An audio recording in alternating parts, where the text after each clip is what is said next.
tardes o buenas noches. Estamos en una nueva entrevista para Voz Media y esta vez vamos a hablar de los conflictos que se avecinan entre Japón y China. Sí, señores, porque esa zona también se está calentando muchísimo. Para eso nos va a acompañar Fernando Pedrosa. Él es investigador de la Universidad de Buenos Aires y además dirige un centro de estudios especializado en Asia y América Latina. Así que por ahí está, Fernando, ¿cómo estás? Gracias por acompañarnos. ¿Qué tal, Karina? ¿Cómo estás? Un gusto estar con vos de vuelta. Bueno, a ver, trato de hasta los últimos segundos, porque hace un par de horas estuvo hablando Trump con Xi Jinping sobre este nuevo conflicto. No paran de salirle guerras a Trump de abajo de las baldosas. Hace un mes más o menos asumió la nueva primera ministra japonesa. Se llama, perdonen mi japonés, se llama Sanae Takaishi, no sé si lo dije bien.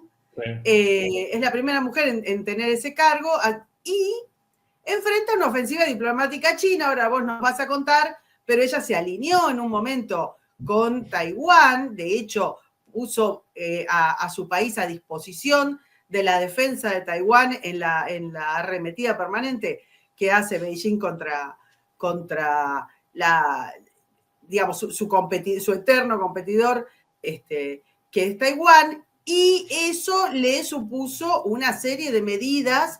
Bueno, China dijo que cruzó una línea roja, le hizo una serie de cortes de las rutas turísticas, de la importación de mariscos, una serie de cosas. Incluso un diplomático llegó a amenazar con cortarle la cabeza, así de elegante estuvo, cortarle el cuello. Mientras tanto, su gobierno acaba de desplegar misiles en una isla estratégica a unos 100 kilómetros de China. Estamos hablando de un conflicto que, si bien se venía caldeando, hemos hablado con vos, ahora parece que está tocando su punto máximo y, reitero, hace un par de horas hablaron Xi Jinping y Trump sobre este tema. Entonces, largo de movida preguntándote cuál es el panorama, sobre qué arenas movedizas estamos pisando. Bueno, yo te diría que por fin estamos hablando de lo realmente importante. Eso te podría decir Trump. Después de querer meterme con los talibanes, con los ucranianos, con los iraníes, con los venezolanos, y perder tiempo un poco en todos los lugares que hay por el mundo, estamos hablando de lo que yo quiero hablar, que es el problema de China y su hinterland, el mar de la China oriental, meridional, y todo lo que hay ahí. Entonces, no es un conflicto cualquiera. Esto es lo que no es Azerbaiyán con Armenia, no, es el conflicto geopolítico que va a definir posiblemente el conflicto de fondo del mundo en este momento. Entonces, eso es lo primero que tenemos que decir, y creo que yo lo vería como un triunfo de Trump, poder finalmente hablar, sacarse todos los otros problemas y meterlo a Xi Jinping a hablar de lo que pasa ahí, ¿no? Yo diría que es un primer éxito para él. En segundo lugar, también diría que hay un segundo éxito para Trump y un problema para China, que es alguien levantó la mano y dijo, ojo, que yo estoy acá por si hay un problema con Taiwán. Y no Estados Unidos, sino que fue una potencia asiática, nada más y nada menos que Japón. Entonces, segundo éxito de Donald Trump, que es lograr que un país de la región se comprometa definitivamente en este tema que todos le hacen la segunda China. Nadie discute el poder de China sobre Taiwán, su propiedad, digamos. Ninguno lo discute. Entonces, bueno, Japón dijo yo, levantó la mano y... Empezando por Naciones Unidas, ¿no? Claro, porque no pertenece directamente. Taiwán no pertenece a Estados Unidos. Lo sacaron por la puerta atrás.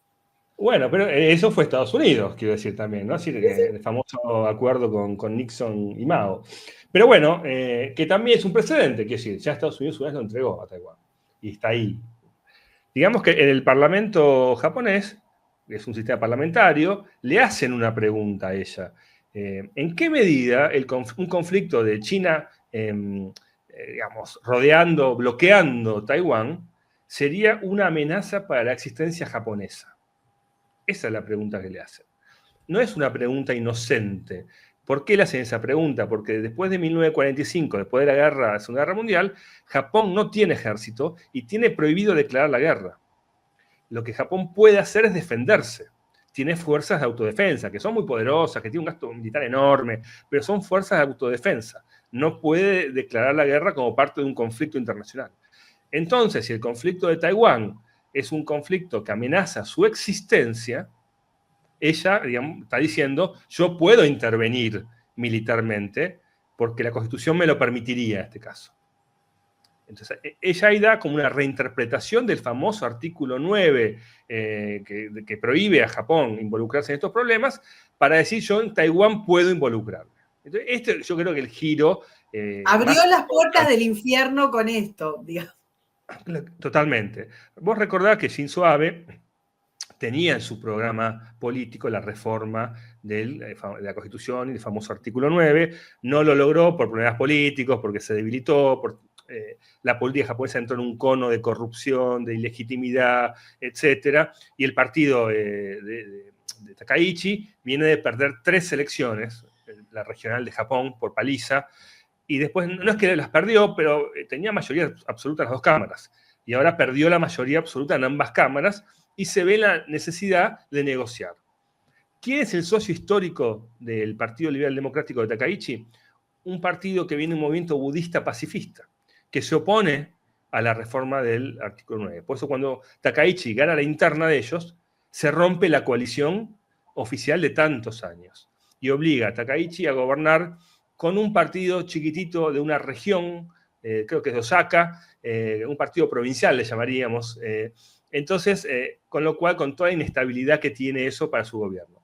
Takaichi necesita consolidar su liderazgo político.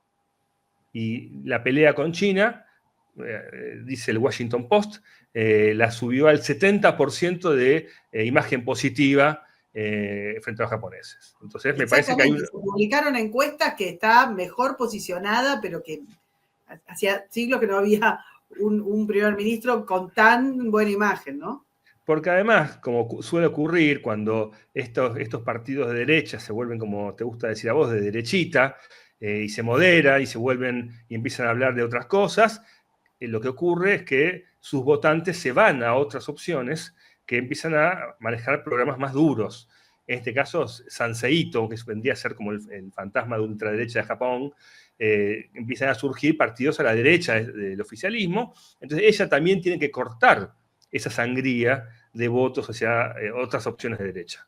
Por eso también esta opción nacionalista, que además en ella es creíble porque ella es una dirigente que, bueno, ya fue ministra, ya fue diputada, es decir, no es un outsider como Ishiba, el que vino antes.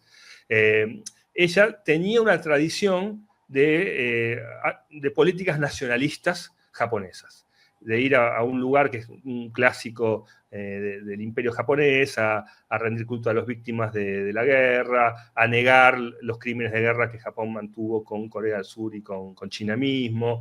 Entonces ella ya viene con una trayectoria que le hace creíble todo esto. Así que bueno, ella está en este momento, yo te diría, más que tiroteando con los chinos, que lo está haciendo, está intentando consolidarse internamente. Para eso también necesita la ayuda de papá Trump, como también la necesita Argentina, como otros países necesitan, porque Japón está en algunos problemas que son estructurales de su sociedad y su economía. El envejecimiento, por ejemplo, el aumento de la tasa de inmigrantes, por ejemplo, la reducción de las superficies destinadas al cultivo de arroz, que es un elemento básico de su alimentación y que ha hecho que aumente el precio muy fuertemente, que haya inflación en los alimentos, ¿no?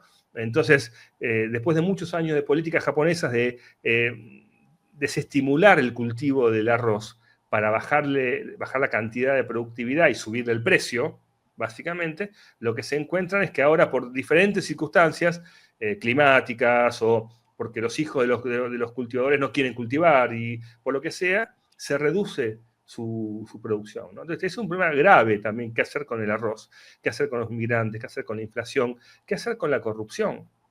Un tema muy denso, que ya lo afectó a Shinzo Abe, sobre todo al final de su mandato. Y además una política, como toda la política oriental también, muy faccionalizada.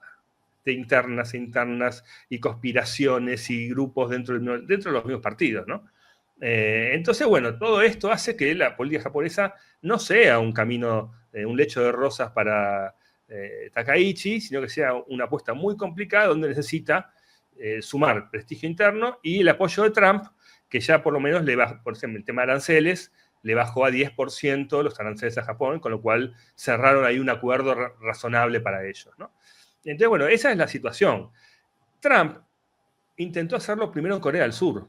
Fue el primero que levantó la mano, fue el anterior dirigente, primer ministro de Corea del Sur, que fue expulsado, que fue que se hizo el impeachment, que era un outsider, que venía un poco a enfrentar a China y a cerrar con Estados Unidos, pero cae en el camino y lo reemplaza un partido democrático, que es un partido liberal, no es progresista, pero ahí centrista, que defiende el status quo. Es decir, no me quiero pelear con los coreanos del norte, no me quiero pelear con los chinos, no me meto yo en esto. Entonces, frente a ese renunciamiento de Corea del Sur, bueno, creo que Takaichi encuentra que hacerlo ella le trae réditos de todo tipo, ¿no? Claro. Ahora, luego de esto, como bien dijiste, se abrieron las puertas del infierno. Por un lado, China empezó a decir se cruzó una línea roja. Ella mandó un despliegue misilístico de no poca envergadura a unos 100 y pico de kilómetros de China, ¿no? Digo, no pareciera ser solo retórica esto. Bueno. ¿Cuán grave, cuán no grave, cuán serio es? Quiero recordar a todo esto que lo hemos hablado tanto con vos como con otros invitados. Ya se venía calentando mucho la zona con el tema Filipinas, con pruebas armamentísticas que quizás eran no avisadas. O sea, quizás China se había expandido mucho como matón, ¿no? De la zona, con mucho relajamiento. Incluso en este tiempo de la administración Trump se viene manejando como ama y señora de la zona. A ver, sí, es lo que vos decís. Es una zona muy particular, porque vos fíjate que las grandes potencias en la historia, Gran Bretaña es una isla, Estados Unidos es casi una isla en su aislamiento, la Unión Soviética con la cortina de hierro, las grandes potencias tienen como una protección de sus vecinos que impiden que sus enemigos le entren por algunos lugares cercanos en la frontera. Bueno, China tiene muchos problemas porque es una potencia reciente, porque tiene, con India tiene el problema en Cachemira, porque tiene el problema en el Tíbet, porque tiene el problema en Xinjiang, porque tiene el problema con Taiwán, porque tenía el problema con Hong Kong, porque tiene el problema en el mar de la China, donde es un vecindario lleno de vecinos. Y claro, todos se pelean por una parte del consorcio. Y además, China es una potencia que depende que ingrese por ahí gran parte de su producción, lo que consume, en tanto energía, en tanto alimentos. Si alguien le bloqueara esa parte, tendría serios problemas. O sea, China ahí intenta apropiarse de esa parte para tener una salida al Pacífico también. Quiero decir, China tiene problemas, grandes problemas ahí, por lo cual yo te diría que intenta todo el tiempo estirar un poco los límites. Vos fíjate que ahora se quejó con la ONU, fue a la ONU y le dijo, no puede ser lo que hace Japón, que está violando la Constitución pacifista, bla, bla, bla, pero cuando Filipinas le ganó a China en La Haya la cuestión del mar de la China meridional, China no aceptó la mediación, la presencia de la ONU en eso. O sea, China hace la suya, que es como el psicópata que te acaricia, pero si no haces lo que vos querés, te pego inmediatamente, ¿no? Y si haces lo que quiere, también te pega, digamos todo. Es que en realidad va acá en América Latina, que está lleno de voceros de la China comunista, porque está lleno de nostálgicos de la Unión Soviética que identifican a China como la continuidad de aquella lucha y que son grandes especialistas y te hablan siempre así. Ellos te dicen, no, China no hace esto, no hace lo otro. Lo que hizo Japón fue, la primera ministra respondió una pregunta en el seno de una reunión parlamentaria de ellos, una pregunta que fue solamente sí. Yo considero que si China bloquea Taiwán, se pone en peligro mi existencia. Y si uno mira el mapa de esa región, es sin duda, pues están todos uno al lado del otro. No es que está a 1.000 millones de kilómetros Taiwán de Japón. Entonces, es razonable. Vos preguntás qué hizo con los misiles Japón. Eso habría que hablarlo mejor con Laferriere, porque yo no soy un experto en armas, pero lo que sí se puede decir es que Japón no tiene misiles de ataque, porque no puede hacer la guerra. Tiene misiles para responder a ataques de otros. Entonces, en este caso, lo que me pareció ver es eso. Yo te diría que China amenaza con mucha fuerza porque es muy importante lo que hizo Japón. Es decir, nadie antes dijo, si atacan a Taiwán, además de Estados Unidos, voy yo. Me atacan a mí. Entonces, estar desde mismo Asia, de una potencia asiática, ya no puede decir el imperialismo norteamericano, Gran Bretaña, no, sino una potencia asiática. By the way, con influencia confuciana como en toda esa zona, ellos mismos, le está diciendo, yo considero que es un ataque a mí. Obviamente, China está poniendo mucha presión porque necesita cortar esto ahora. Sabe que Takaichi está débil, sabe que... no, necesita que, claro, tiene que de alguna manera... Está incómoda China, está incómoda porque, por otra parte, China es un país que todos sabemos que es muy opaco, que no sabemos muy bien qué pasa nunca ahí adentro, pero que sí sabemos que este año hubo fuertes purgas en el ejército, que Xi Jinping sigue sacando todo aquel que no esté 100% atrás de él, a pesar de la propaganda de los propagandistas chinos, pro-chinos en América Latina, están con problemas económicos, con problemas de consumo, con problemas hipotecarios, es decir, porque también, viste, acá se nos vende, bueno, mira, este país es el país perfecto, funciona para todo lo que quiere, ¿no? Hablemos un poco de esto que decías de las respuestas del gobierno de Xi Jinping. Impuso unas sanciones a la importación de mariscos, digamos, Sí. Que no es un tema menor, es gran parte, digamos, de la economía japonesa. Impuso una serie de sanciones a las rutas turísticas. Que son importantes ingresos. Y después hubo algo que quizás me decís, bueno, fue algo como que se le fue la mano, se fue de boca el diplomático que le quería cortar la cabeza o que le quería cortar el cuello al primer ministro, o es realmente, y considerando, como bien decías, que estamos hablando de dos países que comparten en gran parte mucha cultura, mucho protocolo en común, que un diplomático de altísimo nivel de China diga que le gustaría cortar el cuello a la primera ministra japonesa. ¿Cuánto ves en todas estas reacciones de realmente que hayan entrado en pánico o hayan entrado a modo muy agresivo, o es una cosa para ir negociando? Es como Trump diciendo, ahora te subo a 500% los aranceles. Me parece que es esa actitud, ¿no? Es como decir, mira, te pasaste, ahora te castigo donde te duele ahora, porque te duele en el trabajo de tu gente, en la plata que te entra, y si no venís en algún momento a besar el anillo, voy a ponerme duro. Me parece que esa es un poco la... Y por eso es tan importante Trump para Japón, para decir, bueno, ponete duro, que yo tengo a otro amigo acá atrás que me va a ayudar para que yo no tenga que besarte el anillo a vos.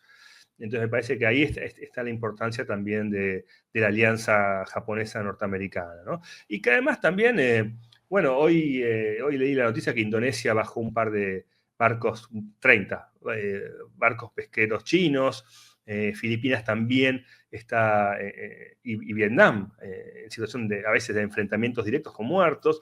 Mirá, acá pasa algo que los chinos... Filipinas y Vietnam vienen hace un año con enfrentamientos. Lo que pasa es que, de vuelta, quizás no tienen, digamos, la importancia geopolítica de Japón, pero la verdad es que la zona viene bien complicada.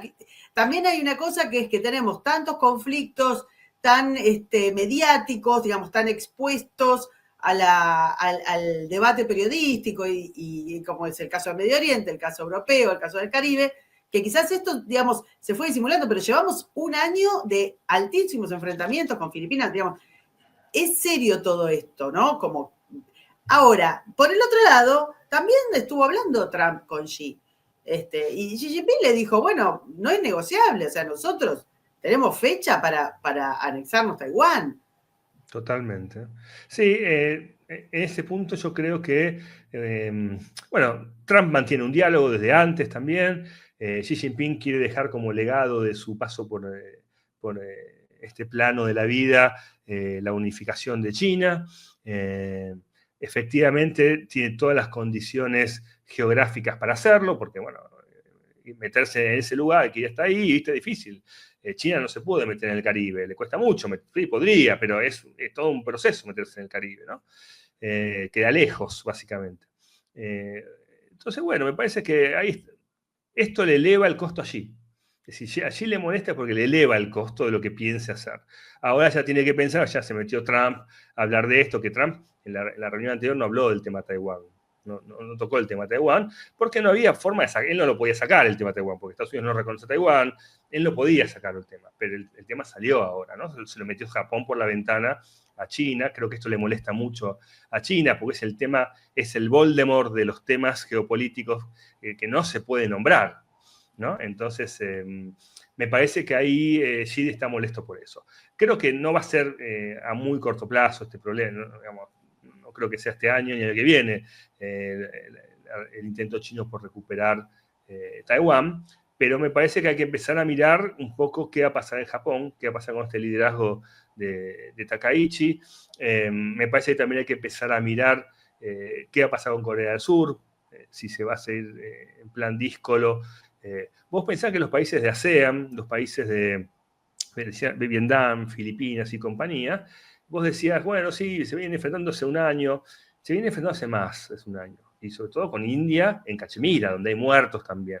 Pero hablamos de pocos muertos, hablamos de acciones, ¿en qué sentido pocos muertos? Bueno, si un bombardeo en Ucrania mata, no sé, 500 personas, si en Medio Oriente pasa lo que pasa, bueno, entonces no hay en los periódicos, en la red, no hay lugar para todo conflicto, porque es como, también son barcos pesqueros muchas veces los que se enfrentan en estas guerras. Lo que sí me parece, estamos viendo todavía la incapacidad de China de generar marcos de alianza más amplios con países con ciertas tradiciones que no sean dictaduras bananeras o que no sean países con... Bueno, pero el eje Corea del Norte, Rusia, Irán, digamos, ese se sostiene. No sé cuán útil le puede ser, pero se sostiene.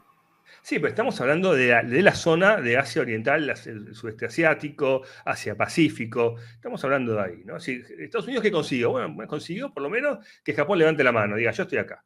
Consiguió, y no es poco, entrar a una alianza militar con India, ¿no? También. Bueno, entonces consiguió que romper la relación de Filipinas con China, porque recordemos que Duterte, el anterior y nefasto presidente, era un aliado de China totalmente, ¿no?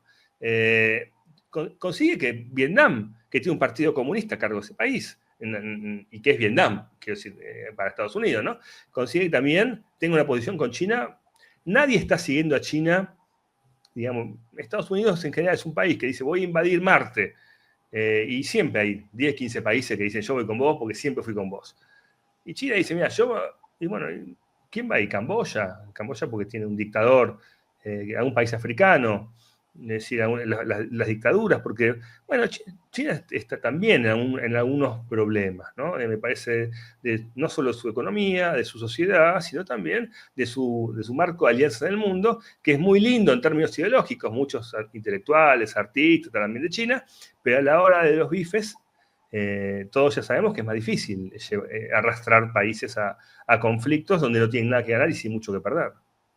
Acá, para cerrar, ¿te parece que es lo que se ve en los diarios, que Japón está arrastrando a un conflicto mayor a Estados Unidos que no se quería meter, o que Estados Unidos se está presionando para que Japón levante la mano, que me parece que es tu teoría, para ponerle ahí un freno a China, o eventualmente llegar en un par de años? Recordemos que muchas veces se dijo que la fecha de invasión a Taiwán era el 2027, ¿no? No estamos tan lejos. O te decía, o la administración Trump teniendo un proxy que levante la mano para llegar de alguna manera a resolver ese conflicto. ¿Quién arrastra a quién? ¿El pequeño al grande, el grande al pequeño? Es difícil saberlo. La prensa está absolutamente invadida por las miradas chinas. Hasta la CNN recién miraba diciendo, no, porque los japoneses que hicieron esto en la colonia, en la época colonial, y sí, bueno, ahí todos hicieron algo. ¿Sí? Alemania hizo lo que hizo y está Ursula von der Leyen diciéndole a todo el mundo cómo debe vivir. Y nadie dice, no, Alemania no puede decir porque se cargó millones de personas en la Segunda Guerra Mundial. Bueno, entonces Japón tampoco, ya prescribió. Vivimos en otro mundo, que no es el mundo post-1945, ¿no? Donde todos se están sacando de encima el peso de esa organización y todas esas redes que eran anteriores. Así que yo te diría que la situación es nueva, no sabemos cómo va a terminar. Me parece que eso es lo que le agrega incertidumbre, no hay normas, eso le agrega violencia, y que nos acercamos un poco a un momento donde Donald Trump posiblemente empiece a perder gran parte de su poder en poco tiempo, donde se empiece a pensar en la nueva elección en Estados Unidos, donde el Partido Republicano ya no tenga la solidez que ha mostrado estos últimos 2 años, y justo coincide con el tiempo en que China piensa que puede tomar Taiwán, y bueno, no sé, es un final abierto con todos los condimentos para un gran drama histórico de estos que el mundo nos tiene acostumbrados. Fernando, seguramente vamos a seguir hablando del tema porque estamos a un pelito de un casus belli, yo creo, en esa zona. Hablo por mí. Así que muchísimas gracias por habernos acompañado. No, gracias a vos, siempre un gusto. Nos vemos en la próxima. Chao, chao. No te quedes afuera. Te invitamos a descargar la aplicación de Voz Media y llevar nuestra cobertura con vos en tu teléfono. Con la app de Voz Media siempre vas a estar al tanto de los acontecimientos más importantes que ocurren en Estados Unidos y en Latinoamérica, con reportajes, análisis disponibles también en inglés y en español. Tengo grandes noticias para vos. Llevar a tu familia al médico no debería costarte tanto. Con Salud, toda la familia recibe atención ilimitada, tanto virtual como presencial, y más de 400 medicamentos genéricos totalmente gratis. Desde un simple resfriado hasta el manejo de enfermedades crónicas, todo está cubierto desde solo $1 al día. Visita salud.voz.us y protege la salud de tu familia ya mismo.